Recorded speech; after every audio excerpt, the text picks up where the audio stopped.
Assalomu alaykum hammaga. Bizda yangi devor mebel. Xo'p, dushovoy bor bu yerda. Yoniga o'sha shkaf, polkali zonalar tayyorlaymiz. Bu birinchi xonamiz. Bu yerda dushovoy o'raymiz. Xo'p, ikkinchi xona rom. Xo'p, bu yerda ham o'sha ustini yopib tayyorlaymiz. Arzon variantda bo'ladi.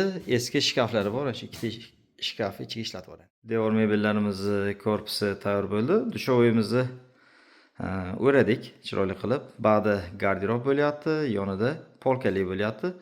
Eski o'zlarining mebellaridan chiqqan DPlari orqalariga urib tashladik. Endi DSPlar 100% o'zlariniki. Xo'p, bu tarafda bir tarafi ko'rpa taxlashga taxmon, bir tarafi yostiq ko'rpachalarga, kichikroq narsalarga.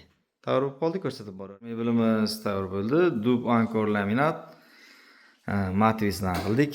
Xo'p, asosiy joyimiz dushovoy borligini ko'rsatmay ketish.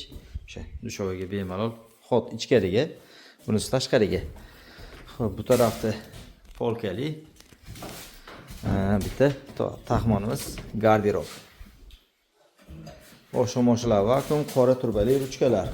Xo'p, keyingi xonamiz bu tarafda ikkita taxmon bo'ldi. Bittasi ko'rpa taxlashga, bittasi o'sha kichikroq ko'rpachalar taxlashga. Xo'p, ikkalasining narxi 8.400.000 so'mga mana shu holatda tayyor bo'ldi. Ichiga 100% o'zlarining eski mebellari ishlab ketgan.